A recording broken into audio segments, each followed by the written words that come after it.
Hi friends! A short message before we start the episode. Every time we meet a new scientist, we love to chat with him or her over a good coffee or tea. So if you like the show and want to support our work, here are 2 ways to do it. The first one is to go on our page Buy Me a Coffee by following the link in the show notes and to offer us a coffee. Simple, effective, and we won't forget to thank you. The second way is just as simple. Just share your opinion about the episode on Twitter by tagging us at Lonely Pipette. We won't miss to answer you. Thanks again for the sharing and à bientôt! Hypotheses are almost always wrong, particularly if you're in the dark. So what I've done, if I look back in my lab, I always try to push my people into unknown space. So not do things where you already know the answer, or almost certain about the answer, or where you know you'd recognize the answer. And then I tell them, don't hypothesize, just observe. Break down and whatever you can do, but keep on observing. And when you do think you start seeing a pattern, maybe define a very light hypothesis. If the prediction doesn't come through, you are wrong. And you have to let go of your hypothesis. People will always say, well, I was almost right, and I changed my hypothesis a little bit, and now I was right. And then they keep on doing this, and it gets more and more complicated. So this whole idea that in discovery science, you should work with hypotheses, I'm strongly against this. Are you working in research, trying to do the best science you can? Are you a team leader, a research assistant, postdoc, PhD student, or any other type of scientist? Are you looking for a place where you can sit, relax, and listen to inspiring people? Well, we have good news for you. You've just found what you're looking for. Hi everybody, my name is Renaud Pourpre. And I am Jonathan Weitzman. Welcome to the Lonely Pipette, helping scientists do better science.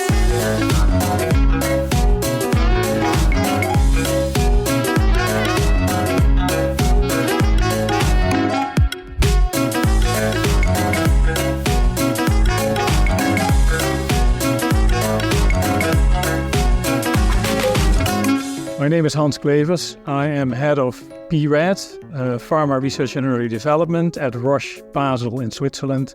And I feel very excited to share my tips with the Lonely Pipette. Thanks, Hans. So Hans Klevers trained as a doctor and then obtained his PhD at the University of Utrecht in the Netherlands. His postdoctoral work with Cox Terhurst was at the Dana-Farber Cancer Institute, where I also did my postdoc, but I think you left just before I arrived. And that's at Harvard University in Boston. He then returned to Utrecht to become professor in immunology and then professor in molecular genetics. For a decade, he was the director of the Ubrecht Institute in Utrecht. And then in 2012, Hans was named the president of the Royal Netherlands Academy of Arts and Sciences. And then he became director of research at the Prinses Maxima Center for Pediatric Oncology. Hans Klevers is famous for his work in the fields of cell biology, molecular signaling, and stem cells. He has made important contributions to understanding Wnt signaling pathways in cancer, the role of LGR5 in stem cell regeneration, and his group pioneered organoids, 3-dimensional in vitro structures that resemble their organ of origin and have impacted the study of human biology and medicine. In 2022, Hans moved to Basel, Switzerland, to become head of pharma research and early development at the pharma company Hoffmann La Roche. And he has won many international scientific awards. I won't list them all, but including the Breakthrough Prize in Life Science. Hans is a member of the Royal Society of just about every country, so the Netherlands Royal Academy of Arts and Science, the National Academy of Sciences in the States, the Royal Academy in the UK, and the French Académie des Sciences. Hans, thanks for coming to share your tips with the Lonely Pipette. Thank you very much, Hans. It's a pleasure to have you with us. If you are a listener of our podcast, maybe you know the first question I will ask you. If not, I will have the pleasure to rephrase you and to ask you a new version of it that I wanted to try. Because we're always keen to know a little bit the origin story of our guests. So I wanted to ask you, what was the spark that ignited your passion for a career in science? Yeah, so I actually have to go back 62 years. One of my first memories is in nursery school, that actually all the teachers gathered around me and asked me what I wanted to be. And I said I wanted to be a biologist. So and that was at the age of 4. And I know because actually when I was 5, we moved to a different city in Holland. So I knew I wanted to be a searcher for a while. I didn't want to be a researcher because I thought that you just basically do what other people have already done. Later on, I realized, the better word is maybe a scientist. And if you hadn't become a scientist, what do you think you would have chosen? Yeah, so as you mentioned, I did medical school, so I could have been a clinician. I actually did 2 studies at the same time. I started studying biology, biochemistry at the age of 18, 75. This was actually before recombinant DNA research hit Europe. And I was extremely disappointed. So after having lived, 14 years to become a researcher in biology, I found out that biology then was really not so different from 19th century biology. So a lot of Latin names. The buildings actually were quite old in Utrecht then. We moved later, the university. And that's why I took up also medical school. So I for a while had to think, about the choice. What do I want to be? And being a doctor is actually very rewarding from day to day. Being a scientist, as you two know, but many of the listeners, tends to be not very rewarding most of the time, and most of the things basically fail. But eventually I realized I'm a scientist. If I had not done that, I would probably have become a writer. I'm not sure if I'm good at that, but that would have been my other choice. So you said it was disappointing in some ways to discover that biology can be very frustrating. Was there ever a time when you thought of leaving science? No. So the definitive decision was after my medical school. I actually had lined up a training position in pediatrics.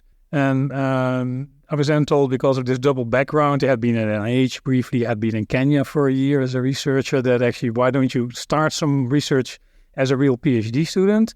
Do that for a year and then basically join the hospital and do 2 things at the same time. And in that year, I actually wrote a few papers on something that I totally had figured out myself. There was no program or anything in that lab where I worked. And I realized I'm really a scientist. And if why? I look back at that moment a lot.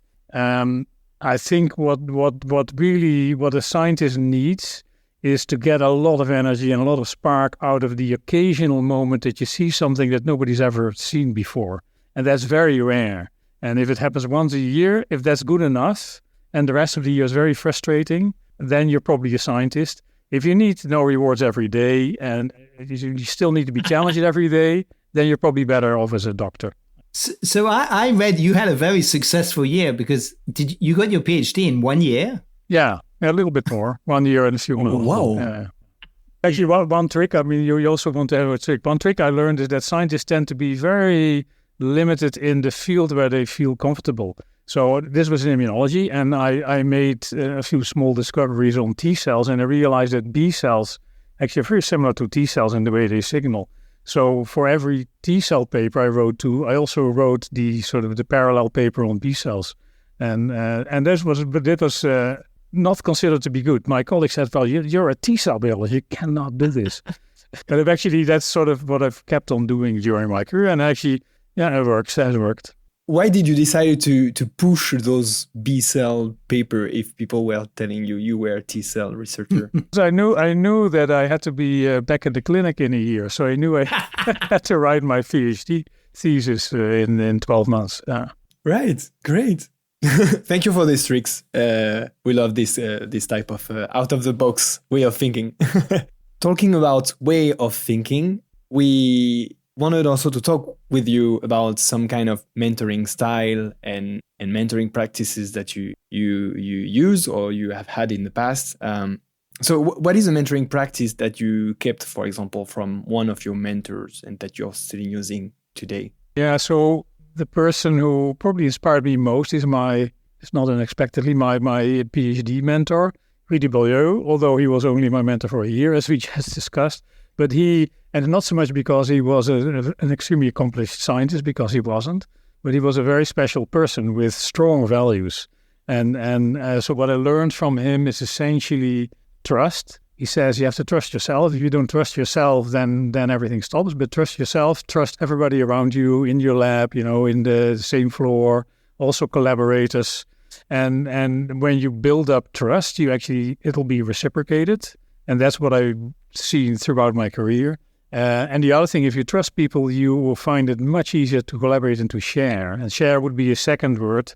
That actually, if you're willing to share anything you have or you know or you can do with anybody who is interested in that, first of all, it makes every day that you work much more pleasant. It also basically, again, is reciprocated. People will trust you, will share with you. And of course, when you've been in science for as long as I've been in, you keep on running into the same people. And you need them, and they need you. And so it's a much nicer day if you're friends with them than if you have to fight with them. So often young researchers are worried that about competition. So how do you manage competition and sharing? Or you just don't worry about it? I don't worry about it. So what I find is actually that quite a few colleagues are worried to get scooped, particularly younger people, because they work very hard on a subject and they don't want to tell the secret sauce of their project because they're afraid that somebody would steal it. I think it's extremely unusual that it happens. And if you're known as a scientist to play this kind of a trick, it'll get back at you. So I've always told my people, we share everything. I speak freely, and I can say a bit, there's also a little trick behind it, but I speak freely about things that happen in my lab at meetings. I always tell my people, we share everything. When we get a request, we share it. But I've also, I found out for myself that actually I sometimes, when I feel that the project in the lab is not going as fast as it could be going, I give a talk and then I tell the PhD student or the postdoc, and I just spoke about your discoveries and people find it very exciting. But you might want to hurry up a little bit now. Oh yes, I love this trick. One quick question, just out of curiosity, have you ever been scooped on one of your topics? Maybe once, but then we managed to actually publish about the same time. So the two papers came out in the same year. Yeah, but out of all the papers we've published, it is minor. So It doesn't. I mean, if I would have been extremely secretive all the time, it would have been zero. But I would not have had the fun that we have had in the lab over the years. What do you consider is bad mentoring advice that you've heard from colleagues? I can actually give you my biggest mistake that I've seen repeated with other young PIs. So what I didn't realize, so I did my as you just said, I did my postdoc in Boston in one of the Harvard Institutes and wanted to build on the discoveries there in my own lab. This was basically cloning a T lymphocyte gene. Enhancers were just being discovered, so I found an enhancer. And the next step would be to try to find transcription factors. And that was what we were going to do. That was that actually the discovery of the TCFs. So I had 2 or 3 people in my lab, and I basically controlled them fully as if they were extensions of me. And what I didn't appreciate is that people in a lab want to have freedom, but also they were not at the same level as I was after having worked for 4 years in a postdoc on the same subject. And I was expecting the same intensity and the same success rate of experiments, et cetera, And this leads to disappointments. And I've actually seen this a lot with young PIs. And I've warned the young PIs that I meet that don't expect of your young people. I just said it yesterday to one of my postdocs, wants to become independent. So don't expect of the young people that they are like you now. They will be maybe sometime. But now you basically have to give them room. You have to teach them. And they'll make the mistakes and they'll learn from that. But don't be disappointed if it doesn't really work out the way it now would work out for you. You're the world expert on that one subject you're working on. Your PhD student or your postdoc is not yet there. So it's really interesting because I was trying. So I'm not at your level of career because I'm a young scientist and actually I quit academia to do science communication. But I was kind of trying to project into the mind of a young PI that meet this kind of situation. Can it be a little bit frustrating? I mean, I don't know if you experiment this at your early career, but can it be a little bit frustrating to wish that those people are at the same level than you? And if yes, how did you manage the frustration? I can tell you, it was very frustrating for me, but also I guess it was also I was a pain for the people in the lab. It used to be I knew almost by the minute. This person is now going to develop a gel. The chances that it hasn't worked out exactly as hoped are pretty high. So I have to be there, and I already have my advice on how to do the next experiment. And of course, somebody first wants to see their own experiment before they share it with you.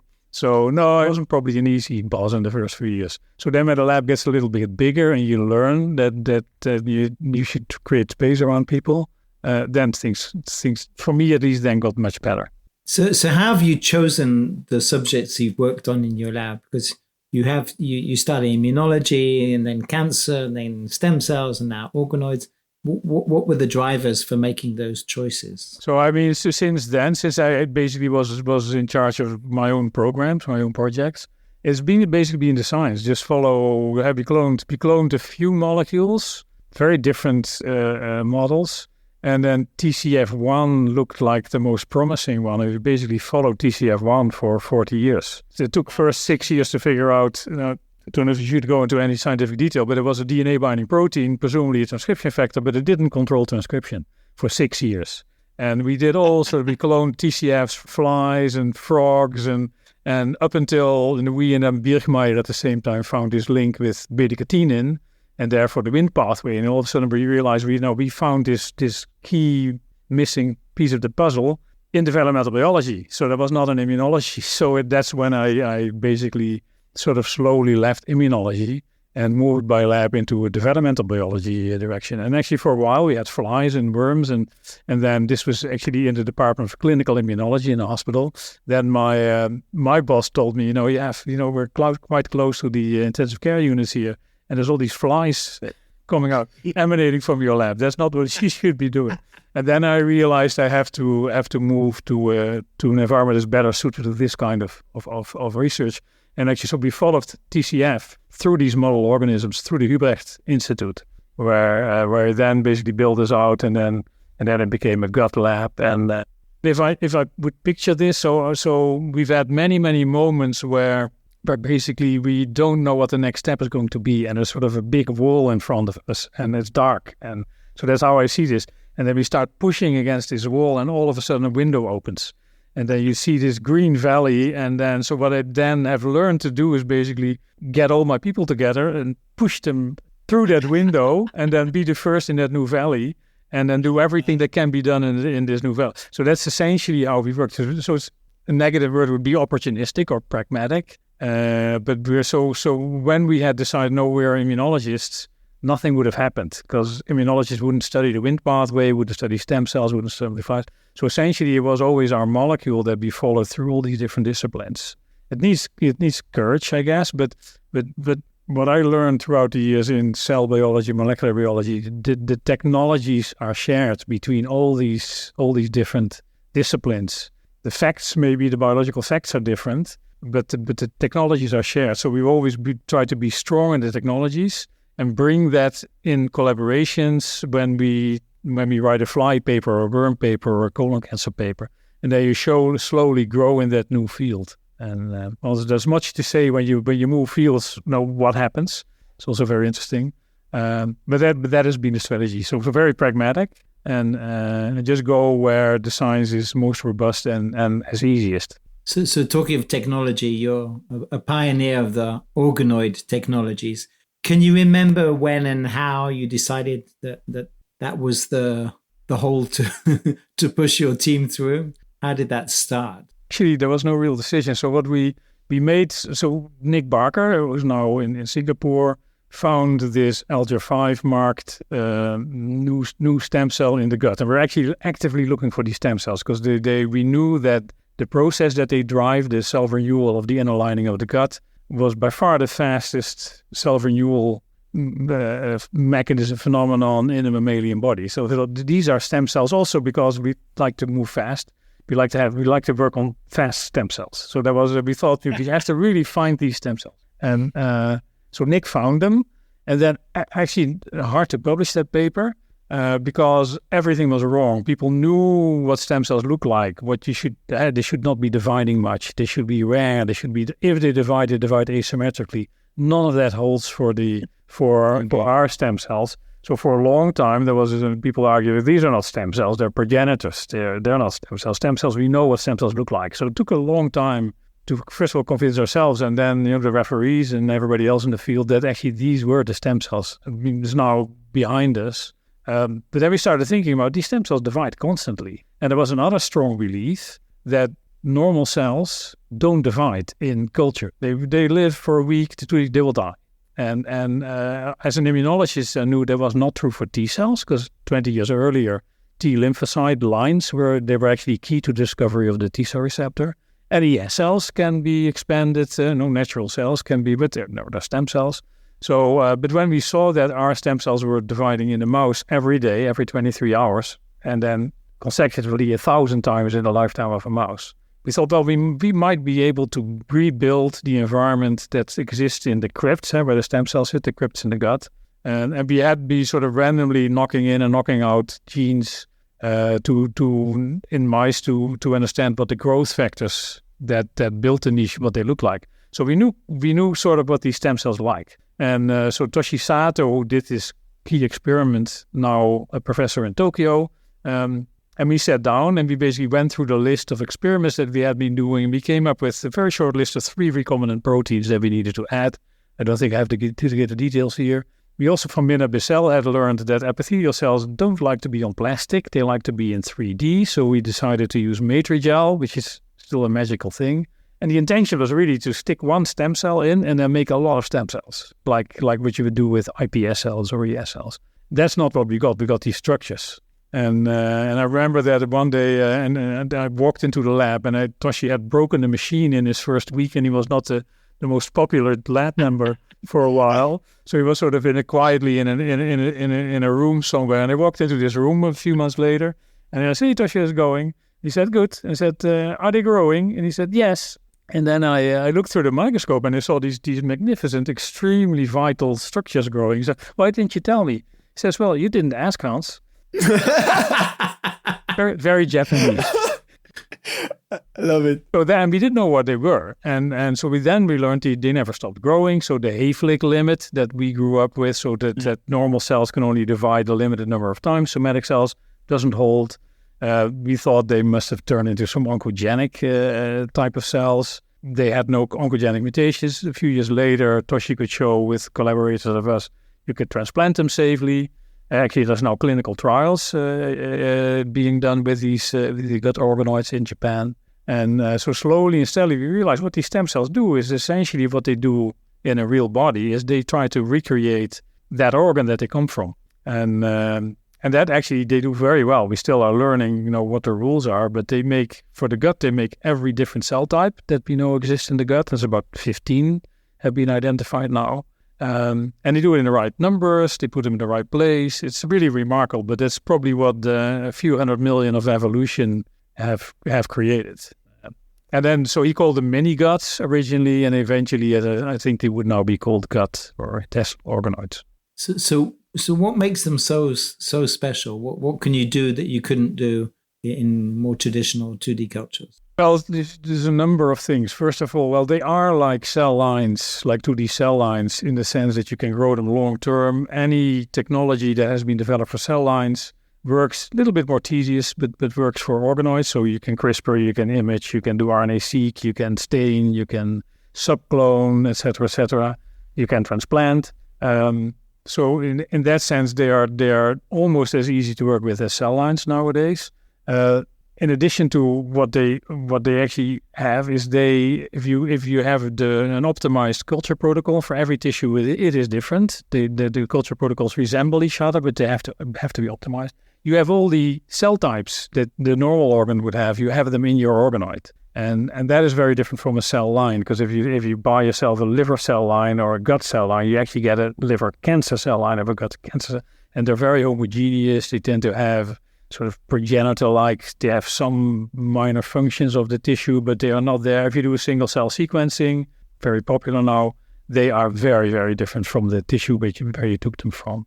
So that is a big difference. You basically capture the as far as possible in vitro with the diversity of a real tissue. We now routinely make them from individual humans, so you can actually capture the individual genetics or disease aspects of a human individual in an organoid. You can grow them from biopsies straight away. If the protocol is well optimized, it always works. So essentially, it is a sort of a 2.0 generation cell line. So you can generate them now probably from every known organ, from every individual human being in a matter of weeks. I'm sure that culture protocols can still be optimized, but no, that's up to people who are interested in a particular organ. So I was wondering because nowadays the field of organoids is really exploding. It's like now a tool that is in the mind of every, I think, scientist or young scientist for the future. How, I don't know. It's just a broad question because it looks like a fantastic tool, but it doesn't look easy to set up in the lab for every type of question. Do you think it has a major part to play in every type of research in biology? Or I think our first paper came out in 2009, I believe. And there's a complementary technology that I want to name as well that was set up by Sasai, who unfortunately passed away a number of years ago. So he doesn't start from what we do from adult or tissue stem cells. He starts from iPSCs or ES cells. So there's a very different process. Essentially, you guide these embryonic cells through development, what they normally would see during fetal development. So it's usually long protocols. But for that allows you to make brain or to make retina or to make cardiomyocytes, heart muscle. We cannot do that in our technology because we have to start from a tissue that has stem cell activity. And the human brain essentially has no stem cell activity. So there's two very complementary approaches. I was surprised how long it took, because Sasai probably published his first papers also the same time, 2008, 2009. That actually, these papers and subsequent papers all appeared in the top journals, but it took a long time before people really took this up. And we actually trained a lot of people in Utrecht. We always had 2 or 3 or 4 guest scientists. They would actually then take the technology with them because there's a lot of little things that you need to do well. If you just read the paper, it's very likely to fail. Yeah, that was actually my question, is if a young scientist wants to set up this type of technologies in lab, what would you recommend? So nowadays, the growth factors in the matrigel are key. Now, that is now, there were essentially no companies selling clean enough growth factors to grow them. We had to make them ourselves often, but nowadays they're not cheap, but they are available. Matrigel is now also tested for organoid growth before it's sold. I would actually go to a lab where usually, every university will have a number of labs where it's being used. Just to learn the little tricks. When you get a tissue sample, how do you handle the tissue sample? How you then can you grind it up in small bits? You have to get the right density in the matrigel. What should it look like after one day? What should it look like at the moment that you can now break them up and passage them? That is really, you can only learn. It's a bit of an art still. There's many Jovi protocols now. So this journal of, visual experiments. So there you can learn tricks, but it's best and also it's nice to go to another lab and learn this. So would you, just thinking back, would you have seen yourself 20 years ago? Is this where you thought you'd be with these organoids? No, in the organoids. We'll talk about Basel in a second as well. Well, so it took a while because we thought first this is unique to the gut, and it was mouse gut, and it's a great trick, but then Toshi actually showed it also worked for tissues that don't really proliferate fast, like the pancreas. And then we slowly and steadily built it up, and then we started thinking about application. And now you'd learned to ask Toshi what was going on more often. I kept a close eye on him every day. He was actually an amazing experimentalist. So I would actually ask, how is it going, Toshi? There's still something not entirely. So when he was working on other tissue, there were always, you need to find the right combination of growth factors. And then he would read old papers. It was really an art. And then where the title of the paper was totally wrong, but there were some experiments in that paper for which he then deduced, hey, it looks like this particular growth factor has an effect on this tissue. And then so he got information from everywhere. He looked at cancers. What kind of mutations do I see in ovary cancer and whatever? And then can that inspire me now to add yet another growth factor or a small molecule? So then I forgot what the question was. Just keep going. So let's go to Basel. So you recently moved from academia to be the head of pharma research and early development, whatever that means. What motivated that move? Was this another Was this another view on a green meadow that you hadn't seen before? No. So there was a number of reasons. So first of all, I started working in labs in 1980. So this is more than 40 years later. And I felt a little bit, we've written a lot of these papers in top journals, and it becomes a little bit of a trick. I know how to push my lab into the areas where maybe we find something that'll go there. And so it became a little bit more of the same. I had been involved in biotechs, but never worked in a biotech, but helped co-found or advise. So I knew a little bit about the biotech world. And I had been asked in the supervisory board of Roche 3 years earlier. And my sense of large pharma would be, this is a very sort of impersonal, hardworking, tough environment. And what I learned, at least for Roche, that's not the case. Roche is an extremely respectful company, very loyal, high-level science. It is actually, drug development is an extremely complicated process, where what I'd done in the previous 40 years would be the first 5%, basically understand mechanism, understand targets, but everything that comes afterwards becomes more and more unpredictable, and therefore less and less successful. And we all know about this funnel that you start with 100 projects, and if you do exceedingly well, one of them will make it and will become a drug. So I really got sort of very interested in that whole process. I also was pleasantly surprised. I abused my role on the board a lot because I used to travel a lot and give seminars around the world, and there's always a Roche presence. So I would invite myself to the local whatever Roche R&D or production facility or something like that in the US or in China or in Europe and Japan, and so I learned more and more about the company. And then when the current position opened, it was actually the search committee, and then the committee decided that I was the best candidate. So I then had to step out of the committee and took on this job. Really not planned at all. But I should also say that I've always combined running my lab with being director of something, or the last thing I did in Holland was building a national pediatric oncology hospital and help set up the research organization.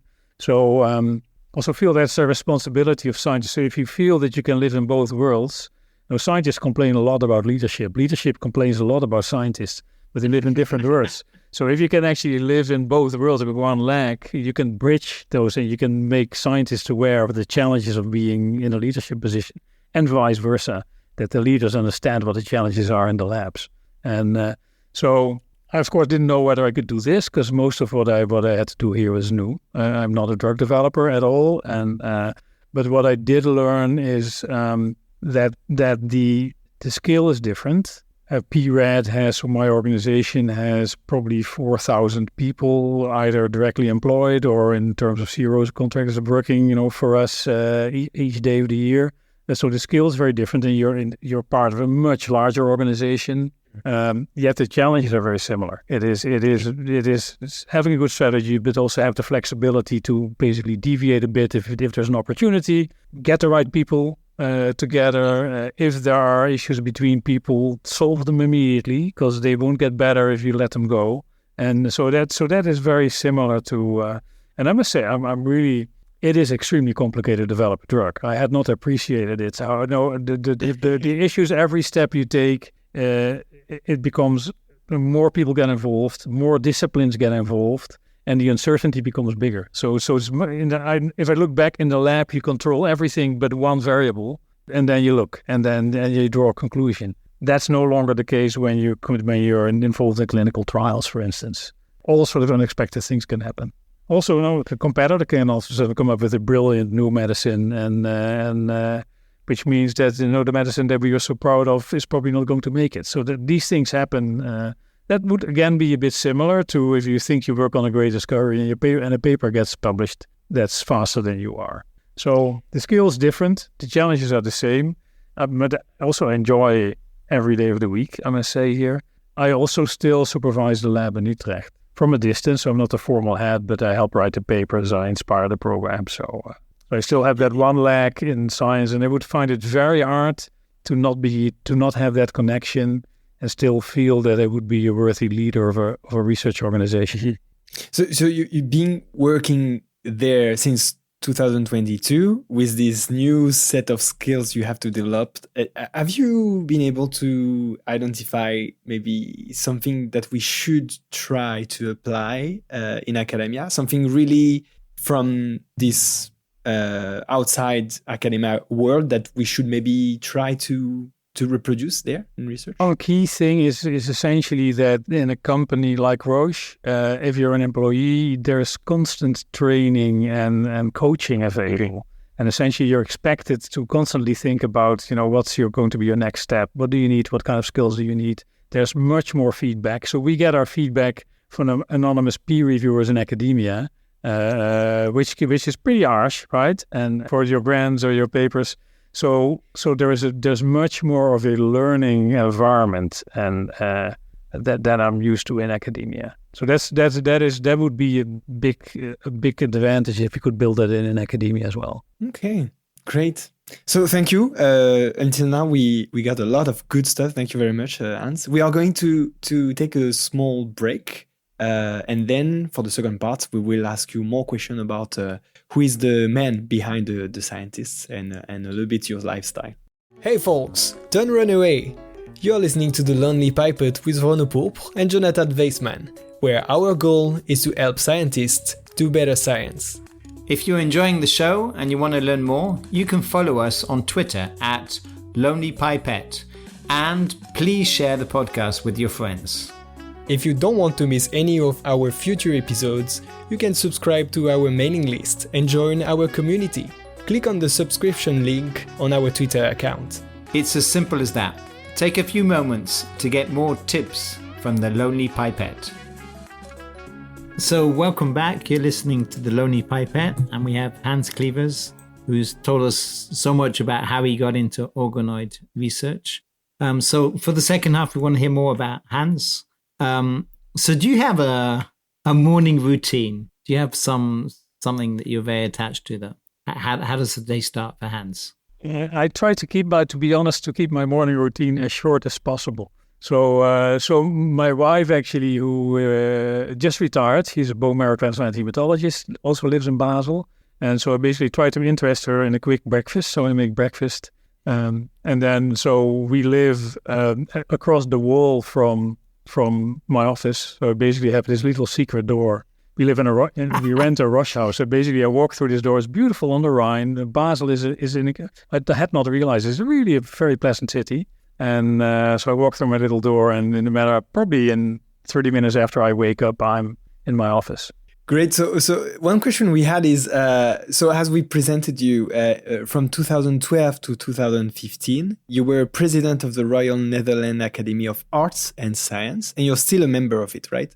Okay. So we were wondering, how has art contributed to your research journey somehow? That is a very good question, because actually the art in the Netherlands Academy of Arts and Sciences is not the arts as you know it.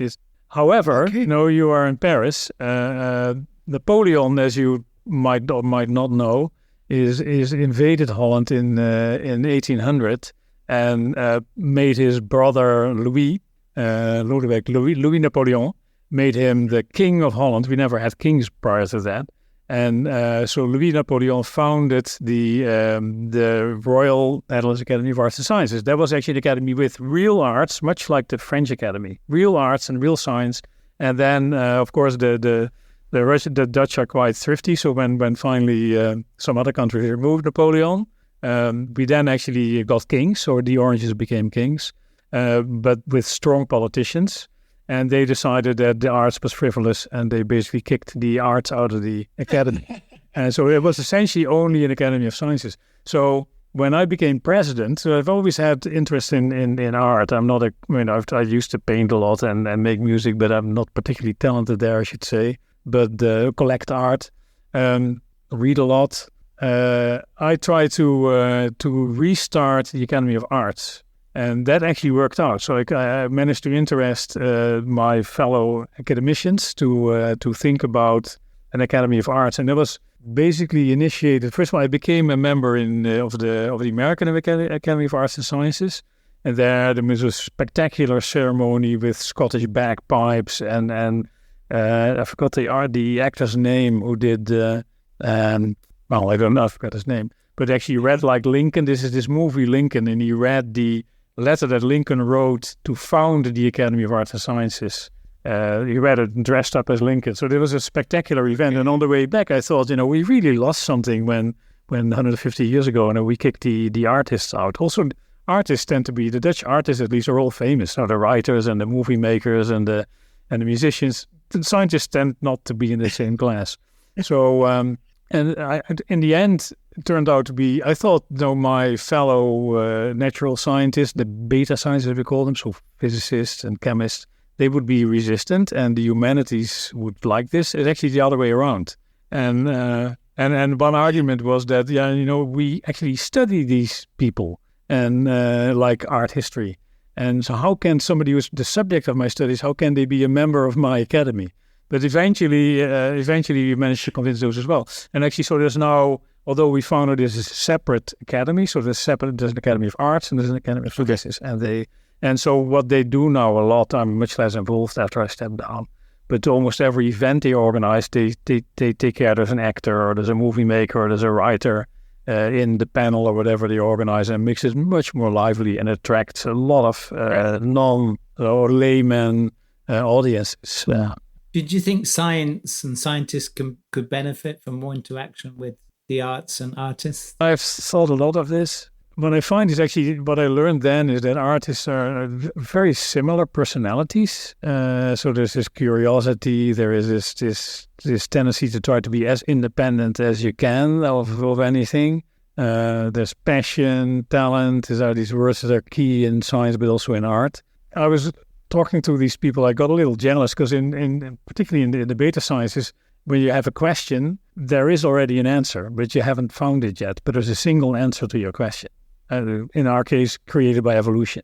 And an artist can pose a question, but there's an endless number of answers, and any answer can be good. And so they eventually, in the final phases of what they produce, they have total freedom. At least that's what I think. Whereas we have to converge wherever you start. If you ask a question, you have to converge on that single point of truth. So they never get scooped.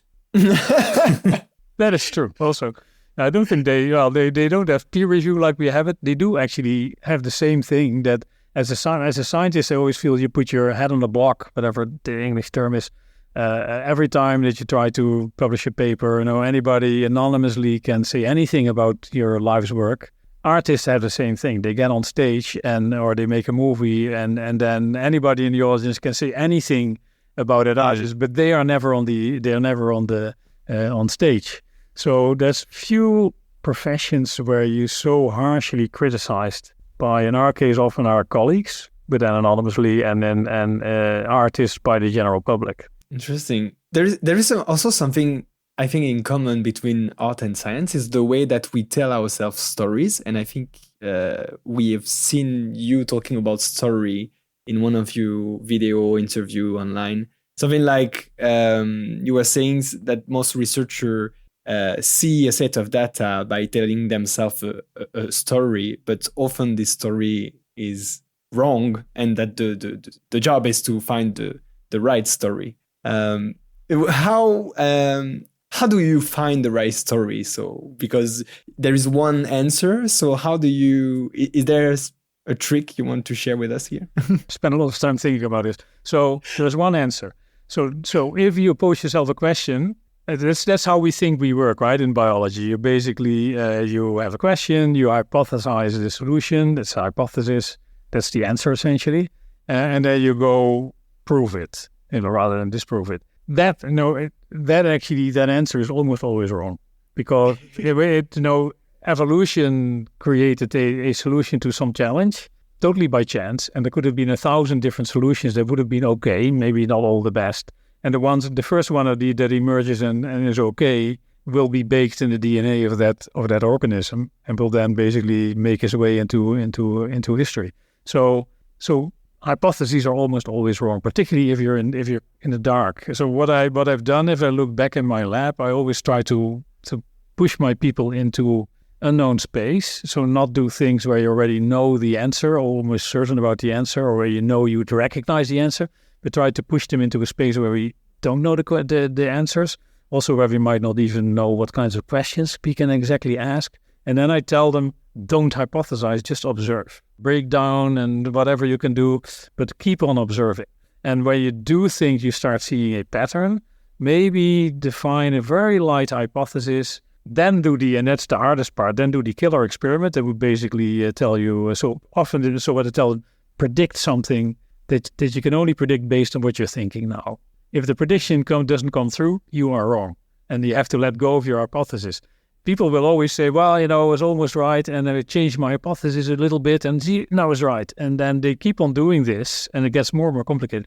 So this whole idea that in discovery science, you should work with hypotheses, I'm strongly against this. Eventually, when you've seen a lot, that's when you can because as soon as you define a hypothesis, you get too attached to it, and it becomes almost impossible to force yourself to do the experiment that will have to let you go of that hypothesis.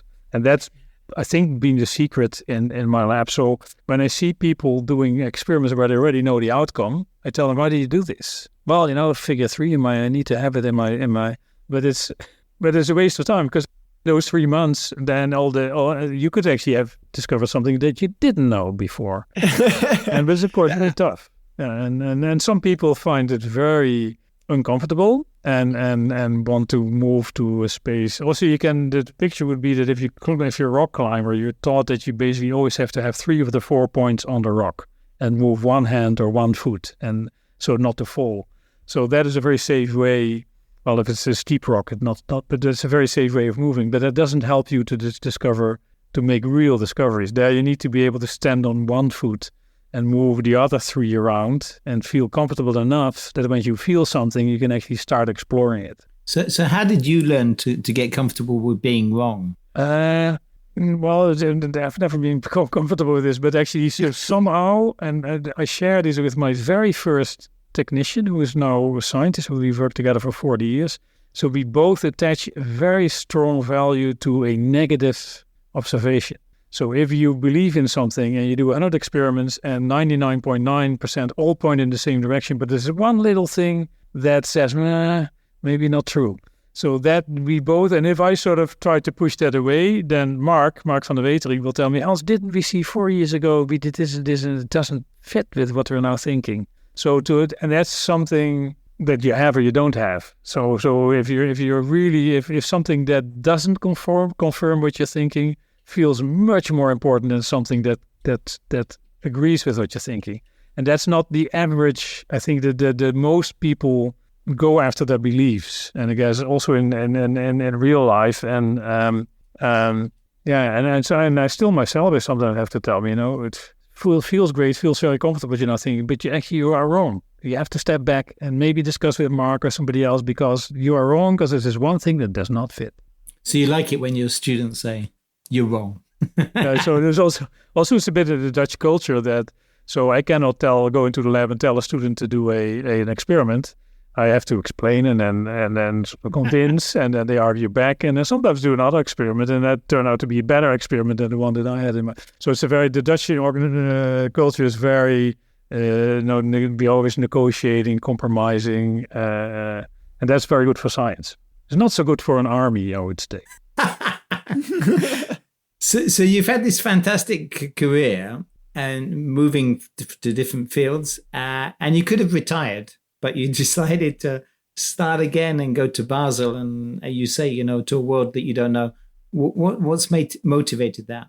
Yeah, so well, first of all, I already knew at the age of 4 that I'm a scientist, and that doesn't stop when actually it started in the week that I reached the Swiss retirement age, 65 here, and so I really find it a gift that I can continue doing this. Also, talking to the scientists here, we talked about what can be done with organoids. We actually have just a few years ago started a new institute on campus where we will try to bridge academia with drug development in a pharma company, and we'll focus entirely on human model systems. And if you think like organoids, 3D, explants, 3D printing, and if you think about where they can be applied, they can essentially be applied everywhere along the drug development pipeline. So target discovery, high throughput sequence screening, safety toxicity, which I think is probably the closest by, where we would complement animal experiments and maybe replace some of the primate, non-human primate experiments soon.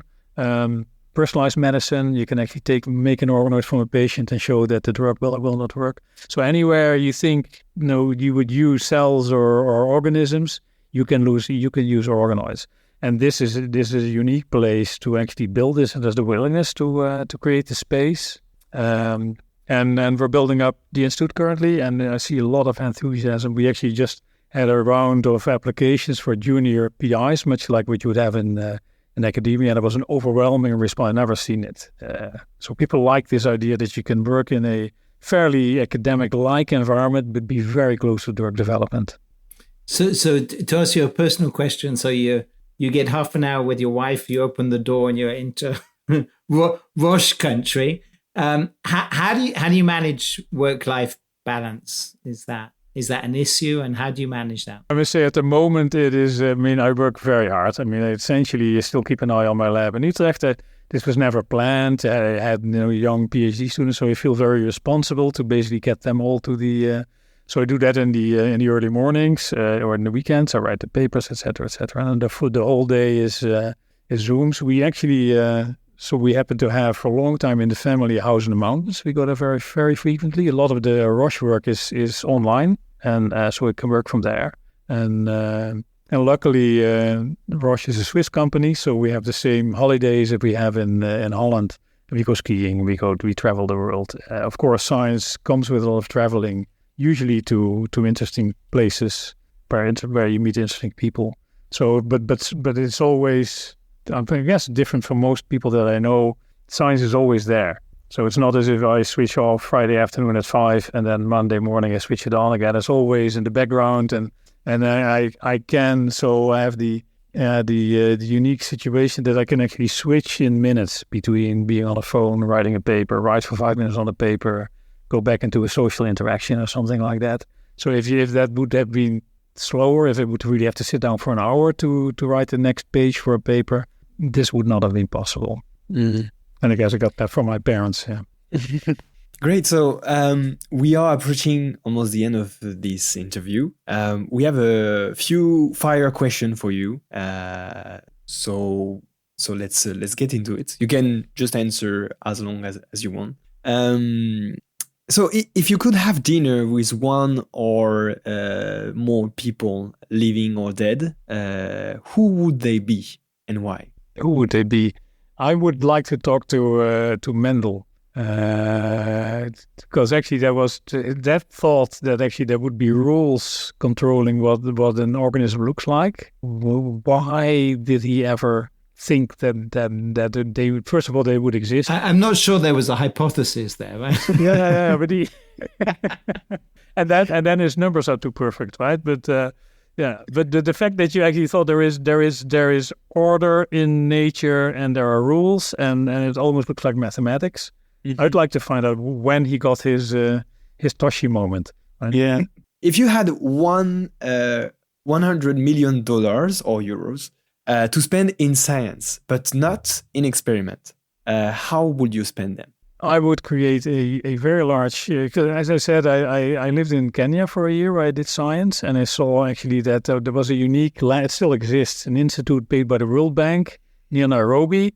They actually were the first to clone the variant surface antigen of trypanosome, so they cloned genes in 1980. I'm not sure that we knew how to clone genes in Holland at that time. And I always wondered, why is this institute there? There's such a vast difference between the institute and the rest of Kenya, even the universities in Kenya. And then, so the young Kenyans who worked said, well, it's really important for us that actually in our country, we can go from anywhere and then end up in one of the top institutes in the world. And it's close to Nairobi. And so I would think of a scheme of finding ways, maybe fellowships. $100 million will not build you an institute that lasts very long, but to find these passionate young African scientists and provide them with an opportunity for the next step. Yeah.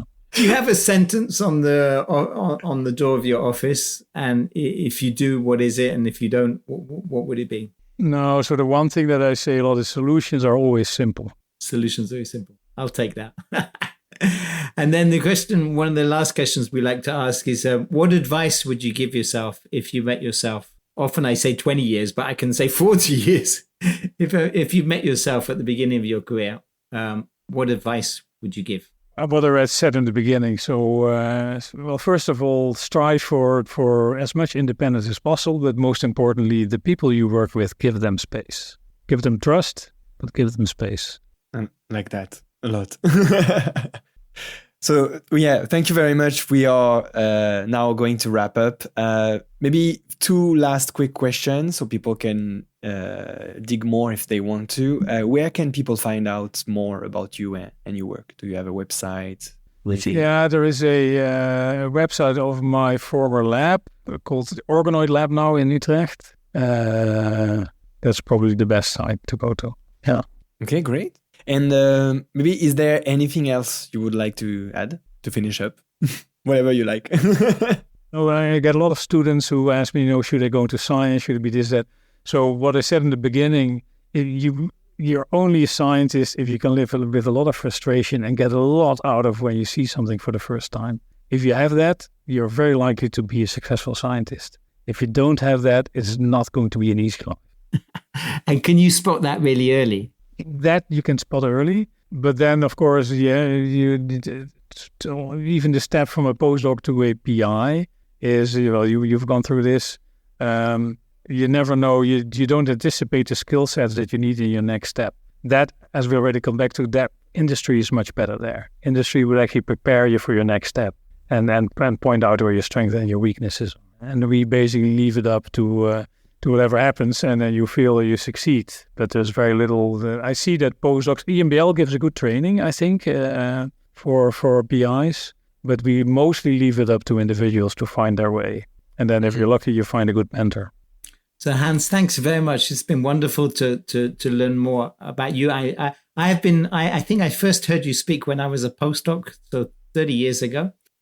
On wind signaling at the time, and I remember that, and I was privileged enough to hear you in recent years talk about the organoid work. So thank you very much for taking the time to talk to us, and for this all this sharing that obviously has had a big impact on the way people think about using these new tools. So thank you very much. Well, thanks for making this podcast. Very nice to be with you.